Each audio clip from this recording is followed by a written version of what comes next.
Ang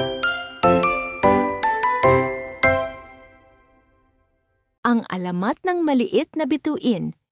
Noong unang panahon, sa isang tahimik na baryo na matatagpuan sa paanan ng bundok, may isang batang babae na nagngangalang Tala.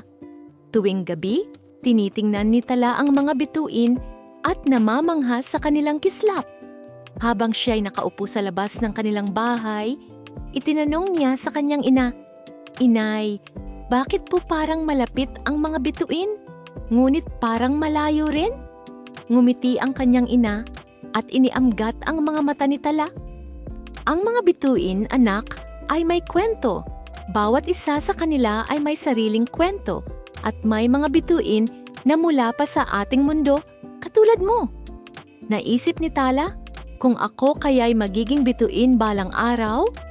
Inisip niyang parang bituin siya, nagniningning sa kalangitan, puno ng mga pangarap at pag-asa.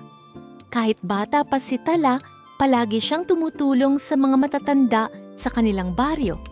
Tinutulungan niyang magbuhat ng mga gamit at tumawid ang mga lola at lolo sa kalsada. Masaya siyang maglingkod at palagi siyang may ngiti sa labi. Tinuturuan din niya ang mga batang kaedad niya sa ilalim ng isang puno, gamit ang panghoy at lupa upang magturo ng mga titik. Minsan, kahit konti lang ang kanilang pagkain, hindi nagatubiling magbahagi si Tala sa mga kaibigan at kalaro. Isang araw, habang siya'y may sakit, nakahiga siya sa kanyang kama, ngunit patuloy pa rin siyang ngumiti sa kanyang mga magulang at mga kaibigan. "Hindi ko po kayo iiwan," sabi niya.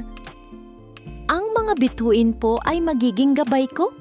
Ang mga tao sa baryo ay nag-aalala sa kanyang kalagayan.